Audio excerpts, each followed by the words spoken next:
All right, everybody, welcome back to another episode of Madden 25, Connected Franchise, Owner Mode, Fantasy Draft, Buffalo Bills, a series. What?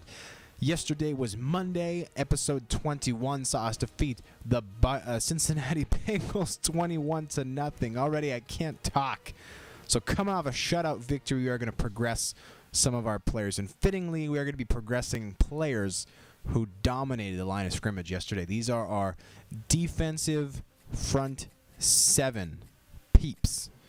Let's start off with Thaddeus Gibson. These guys have a lot of points to spend. 20,000 for both Thaddeus Gibson and Rob Ninkovich. Now we are going to start off. Thaddeus Gibson is just a young pup drafted in the 2010 season, just prior to the 2010 season, by the Pittsburgh Steelers in the 4th round. So we're going to give his awareness some love, given that he has not had much game time.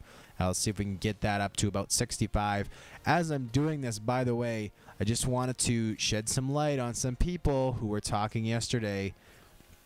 Yesterday, of course, was Cereal Monday, and I had a cereal-less video. I wanted to apologize. It's not something that I'm proud of. I had a cereal-less Cereal Monday. But I have had some comments from people where they're like, hey, could you stop eating in your videos? It's gross.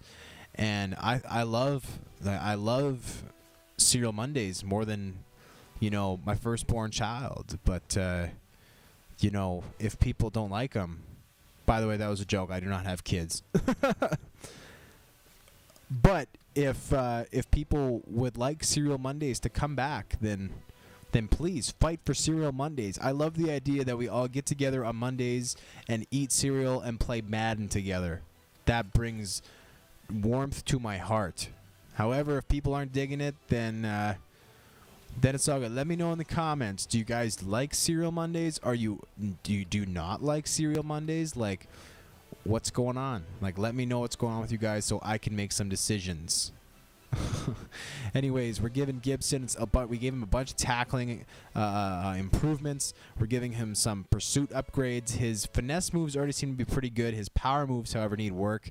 Let's put a bunch of points in his power moves. This should definitely help him become a better overall player. Coming into this, I didn't see what his recent skill level was, but coming into the season, he was a 78 overall player. So pretty good backup behind Ninkovich. But with these tackling upgrades and these pursuit and power upgrades, he could potentially be a force to be reckoned with if Rob Ninkovich were to, heaven forbid, get hurt. Let's leave him with those 1,900 points. Go on to the next one, on to the next one, on to the next one. I'm just kidding. Here's Rob Ninkovich. He's got a bunch of points to spend as well. Rob Ninkovich is a veteran guy. He does not need awareness or play recognition. I would like to give him just a couple tackling upgrades. He's one of the best tacklers on this team, but still, it's a nice place to spend some points. Let's give him stamina upgrade. That's expensive. You know what? Let's go with strength. This is the most, I think, expensive single upgrade I've purchased for 10,000 points. But if that 1 point can benefit us, which I think it will, that's a good thing. And then maybe let's go with, you know what? Let's give him a bunch of finesse move upgrades. Get him maybe up to a 70. Rob Ninkovich is one of those big strength power guys, which is why it's so expensive to upgrade his power, as we just did strength rather, as we just did a moment ago. So maybe we can get him doing a little bit of more finesse stuff, some swim moves, some rips, some whatever. To help him get to the quarterback. Good. So that's our left ends. Let's go on to our right ends next. We got Jason Hunter, the backup to Bruce Irvin, who has probably been our most disappointing player so far this season. I hate to say it, but it's true. He's done very little. I don't think he has a sack yet, which is disappointing. We brought him in to be the pass rusher. He was going to be our most feared defender, and so far, especially in this last game, Vince Wilfork made his presence known. I believe getting 2 sacks, 1 on Alex Smith, and 1 on Terrell Pryor, the backup who was in for the balance of the game, at least in the first half. And you know, Rob Ninkovich has had an excellent season as well. Hampton, I don't think, has a sack yet, but that's not Hampton's role. Not what Hampton is about. So, anyways, hit power. Maybe hit power is where we put some points for Jason Hunter, considering how bad he is on that. Sure, why not? Let's give him a couple there. His finesse moves are already pretty good. Maybe we give him 1. And pursuit, let's check that out. Yeah, let's get him up to 80 there. All right, and let's leave him with 27. Actually, you know what? Let's give him some block shedding. And where's his power move? Whoa, his power moves are way down. I wish I'd seen this at the beginning. Why didn't I look? Come on, Tuxedo T-shirt. What you doing? All right, so we got him some power moves before the end of the video, or before his points ran out. But it's all good. We'll have to hit that up in the future. And then we're on to Bruce Irvin. He only has 10,000 points. I guess we spent a lot of them earlier. Let's take a look. His block shedding is not very good. His tackling is not very good. His awareness is not very good. I don't know why this guy is 80 overall. His stamina is pretty poor. I mean, I know this dude's young, but like, oh, you know what? This is why. Power moves are absolutely off the freaking charts. That would be why. Okay, so let's take a look. What else? Now, obviously, we can't afford a lot of these upgrades that are way up here, but I just want to take a look. Well, he never gets injured. His speed is amazing. His acceleration is amazing. All right, so that would be why he has an 88 overall rating. But some of these areas, like his play recognition, is awful. That's going to hurt us if our opponents ever want to run like a read option type thing against us, where Irvin has to contain the running back or the quarterback, depending on who's going where. So let's give him some play recognition upgrades, get him to at least a 65. We'll have to do that more in the future. Finesse moves, I say we get him at least up to a 70. You know, clearly his main skill has to do with using power moves to get to the quarterback. That's fair, but we can also use some finesse moves in conjunction with those. Let's also get his block shedding up a bit. Get him up to 72 there. That's nice. Tackle upgrade. To me, this is huge. I don't know how you can play the defensive line and have tackling in the mid-70s if you want to be a star player. I understand that Bruce Irvin is a huge guy with a bunch of speed who relies on his sheer athleticism a lot more than probably most players do. But still, like, you got to be able to square up and lay out a freaking tackle. Anyways, so that's we at least work towards correcting that situation and some of the other things. But Bruce Irvin is going to be one of those guys. We expected him not to be dominant, but we expected him to be very good. And so far, he's been neither of those things. He has been pretty awful in all reality, which is disappointing. Ishmael Kachan, we start off with the greatest name in the history of the world. Ishmael Kitchen, we are upgrading his awareness just a little bit. Ishmael Kitchen is one of those guys, he will never get into the game unless it's a very late game situation where he's in the middle. Well, actually, I shouldn't say that. Barring injury, anyways, that's where he stands, where he's going to line up at the middle of that goal line formation, which he has done for us in the past this year. So he has been seeing game time in those very late game situations and goal line situations, whatever.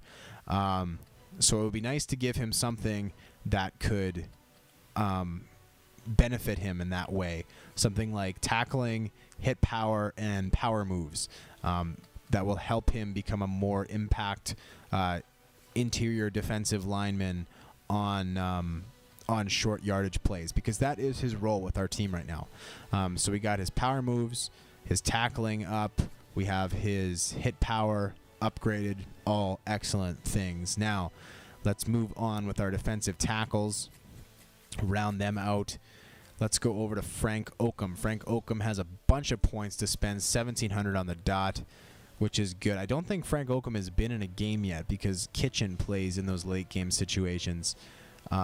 Maybe we look at block shedding, get him up to about a 70. Play recognition, given that he's... Oh, and awareness? Yeah, this guy's... He needs some serious love if he's going to ever be anything. Not that he's someone who we're looking to develop. He is 27, and that is why, of course, we are looking to draft in this position early on. Obviously, Vince Wilfork, being just, I believe, 30 years old, will be a player we can build around at this position for years to come. He's an absolute league-class world-class defensive tackle. But Casey Hampton is getting up there in age, and we don't really have a young guy to come in and replace him. Kitchen and Oakham are situational players at the very best. So it would be nice to be able to find a youngin or two, maybe a second and fifth round picks to come in and then shore up this spot. Maybe we pick one of Kitchen or Oakham to keep, and then we move on from there, developing. Have one guy who can kind of come in right away for Hampton in the instance that he retires, or if not, at least can swap out with Hampton as time goes on, kind of share this position before Hampton moves on, and then have one kid behind them who can, go improve as time goes on, whatever else. Anyways, let's take a look at improving Frank Oakham's power moves a bit. Again, he is an interior defensive lineman who rarely plays, or if he does, is playing in situational times only. So power is obviously key, the same way that it was for Kitchen. Hampton, wow, all these upgrades I feel like are going to be really expensive. I think we just upgraded his stamina last time, and I think we should do that again this time around. His stamina is pretty awful. He's always, and granted, he doesn't play every single down because he does get a chance to breathe, because so we do run three fronts sometimes in late game situations, but Hampton does need a stamina upgrade for sure. We just do that, and he is one of our oldest players. I believe he's 35, so that's to be expected from a gigantic man who is that old, which by football standards is extremely old. And now with Vince Wilfork, I didn't see his age there. What was it? It was 31, I think. Where is it now?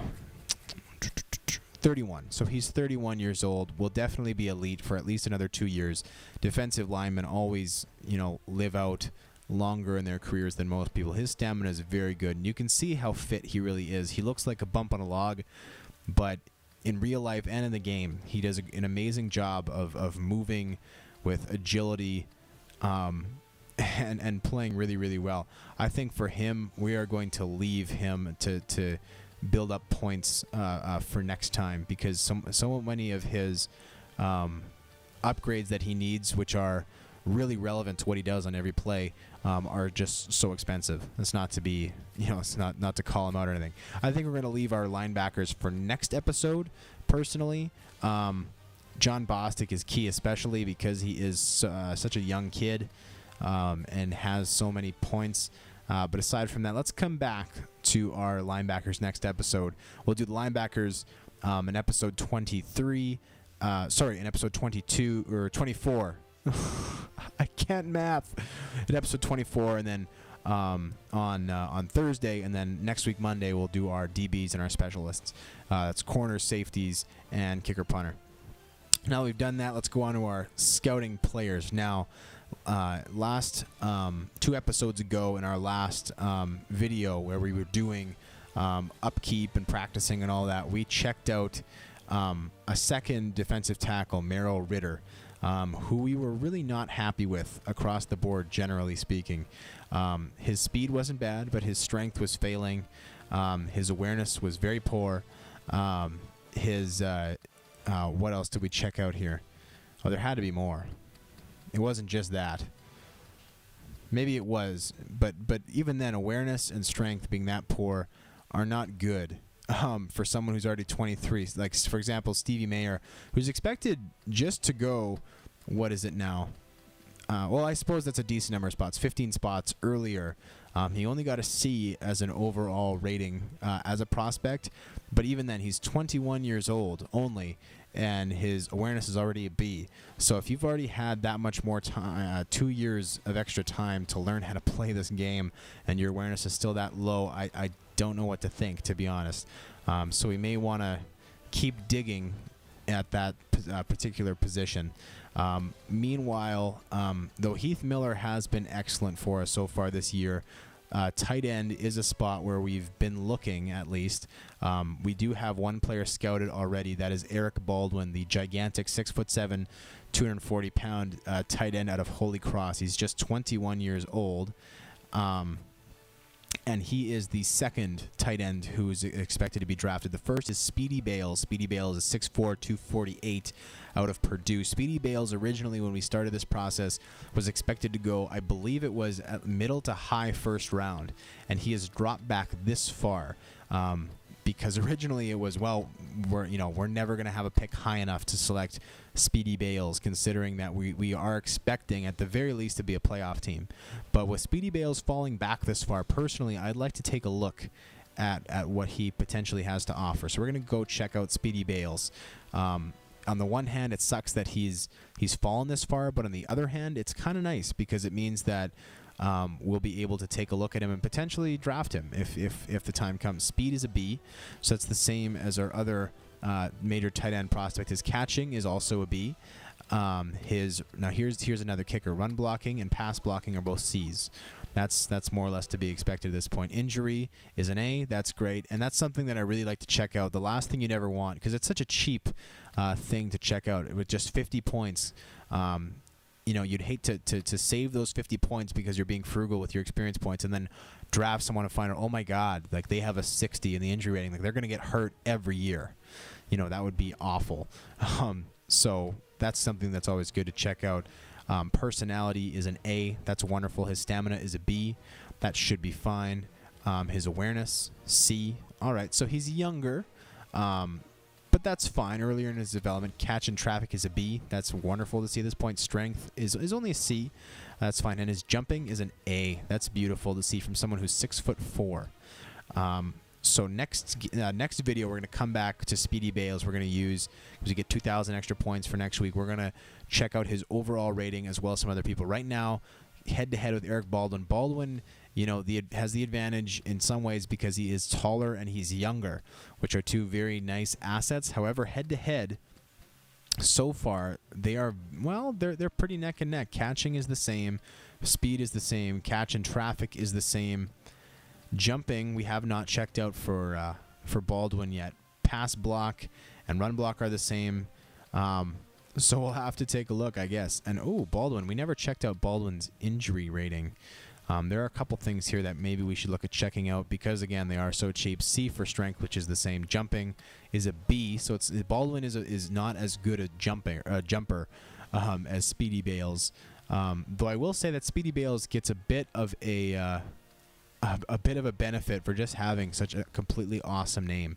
Here we go. Injury is an A for Eric Baldwin. So, wow, they are almost identical down the line. Very, very hard to choose between these two right now.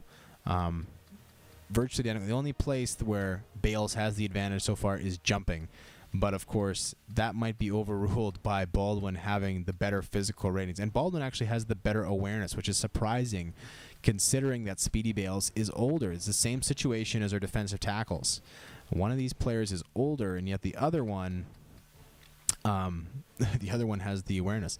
This is an interesting number, though. Production grade. Clearly, this must mean that Speedy Bales has been an amazing college player, and Eric Baldwin has not. I don't know how much that means to the NFL and our purposes, but it's something worth investigating. Anyways, interesting stuff with our tight end and defensive tackles. Obviously, we won't be able to draft both a top tight end and a top defensive tackle. Chances are we'll only be able to do one of the two, but that's basically, so far we're just working on deciding who our first pick is going to be. That's what we're working towards. Anyways, we're advancing to week number 7 at this point. We're going to have a practice session. We're going to get to see who our upcoming opponent is, which will be nice to see. Also, it'll be nice to check out how the remaining members of our division are doing. We've already played the Patriots and the Jets head-to-head. We have not seen the Dolphins yet, though. It'll be interesting to see. And the Dolphins, looking anyways at the standings, appear to be the best team in our division, aside from us, of course. So it'd be nice to see what they're up to and see when we play them, and be able to check them out head-to-head. Oh, it seems, I'm just going to quickly check this out. Team success is up to 11th right now. Tickets have soared again, which is wonderful to see. And we're up to 26th overall in value, which to me is great. For us, for our purposes, it's hard, I think, for us to see popularity going up again that high, as I've expressed, with us being a small market team. Staff and stadium are not going to go up over the course of this season. So they're really dragging us down, but there's nothing we can really do about that at this point. Now let's take a look. Dolphins are third, and look who we got. We are on the road in Miami this upcoming week against the Dolphins. And you know what? That game, if we could advance to 7-0, we could bury the Dolphins at 3-3. I think wonderful things could happen moving forward for this season. Obviously, nothing's guaranteed. You never, ever want to count your chickens before they're hatched. But, hey, if you can bury an opponent that far down, it's always something that's wonderful. Let's check out goal line stand today. Goal line stand, hold your opponent at the goal line midway through the fourth quarter and go on to win the game. If you're a coach, you obviously get 2,000 for a win and 1,000 for a loss. So there you go. Next episode is going to be huge. Join me tomorrow for sure for episode 23, where we take on our last division rival, the last one we have yet to see, in the Miami Dolphins. We have no idea who makes up their team, obviously, given that we are in a fantasy draft season. But it'll be interesting to check out. It'll be interesting to see who's there. It'll be interesting to see who's what, or what's what. It'll be interesting to see exactly what goes down. It is our road game as well, so we don't have our loud and proud Buffalo Bill fans behind us. But hey, we're almost at the mid-season mark. It's kind of crazy to think this channel has been in existence for barely a month now. If actually, it might not even be a month yet. But already we are at episode 22 and almost halfway through our NFL season, which has been absolutely amazing. Also, just today, my channel went over 3,000 views. So I appreciate all you guys who are checking out the videos, who are digging them, who are liking them, commenting on them, all those wonderful things. Thank you for your viewership. Now, on to this important situation. We got, they're putting the ball in the air. Quarterback tried to take off and fell on his ass. I love it. Thaddeus Gibson getting credit for the sack after the quarterback makes a complete and utter ass of himself. We're going to go into base 4-3 here. We got, and there's the 2-minute warning. But yeah, we basically, if we can shore this defensive effort up and force this nameless, jerseyless opponent, well, not jerseyless, but colorless opponent into a field goal, good things would happen. And Bostic goes one-on-one and can't get the running back. They score with an up-the-gut draw from 12 yards out. That is awful. I didn't think they were going to have the balls to do that. I tried to get over with Bostic, and I was not able to in time. That's brutal. But it's okay. We're going to have a return here with Jacoby Ford. I'm sure we can put down a touchdown drive together in 2 minutes. Well, if not, I will cry myself to sleep and then be back for tomorrow's episode. We've been unsuccessful thus far in this series in practices twice, one of them being last week. So we have to come back this week. We have no choice but to be successful again. If we lose out 2 weeks in a row, that's 2,000 out of 4,000 points we've lost for the development of our players, which is not an option as far as I'm concerned. We roll out because of the safety blitz. Sproles comes open, and he gets out of bounds, which is perfect. 7 yards. We're at the 31-yard line on our side of the field at this point. Let's stay in the gun. I'm not going to be looking to do anything crazy at this point, but sure, let's stay in the gun on 2nd and 3. There's options to run the ball after this. Aaron Rodgers, he's not. And whoa! Picked off. And oh no. I hit the wrong button. I know that sounds like complete BS. Oh, that's frustrating. That is so frustrating. Why can't I want to do the instant replay. Why can't I go back to the replay? There we are. Instant replay. I just clicked too early. Here I was looking to just pass it to Sproles at the end of this play, just give a little pass forwards, and I accidentally hit X for Doug Baldwin, who was coming across, and the ball goes perfectly to the linebacker. Well, that's awful.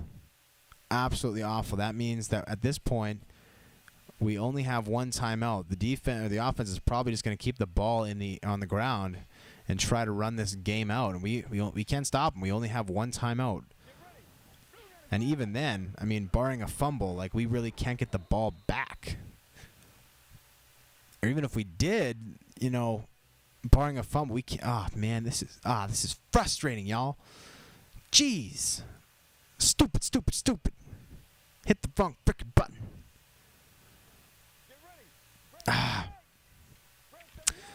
That's all good. So we'll let the clock run here. We'll call a timeout after this down. Hopefully we can catch our opponent in a long third down. Maybe they put the ball in the air. At the very least, that would stop the clock if the ball went incomplete. Maybe we really luck out and get a pick. Who knows? The game's not over yet, but it's not looking good. Bostic with a nice play there brings him down. That goes for just 2 yards. Timeout is called. So 3rd and 8, and the QB is kneeling on this play. They can't run out the whole clock. I guess they can run out most of it. Maybe they're just going to look to take a knee and then, yeah. So there's a 7-second difference between the play clock and the game clock. So we're going to go and try to block this field goal. If they wait until the very, very last second to snap this ball, we will be receiving a kick with 7 seconds left. If the field goal is made, this is a 39-yard field goal.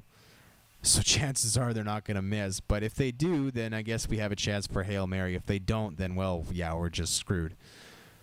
Man, I cannot believe I blew 3rd and 12 and then threw a pick. That is awful. Awful. And the kick is up, and it's good. It goes through with 6 seconds left. 5 seconds left. I don't know how that last little second ticked off, but chances are they're going to squib this one. Nope, they do kick it long. It's going to come down to Sproles at the 9-yard line. And Sproles has a nice return here. He gets it up, but he is flushed out of bounds at the 45-yard line, and that's practice, folks. 2nd straight week, I blew it for y'all. I apologize.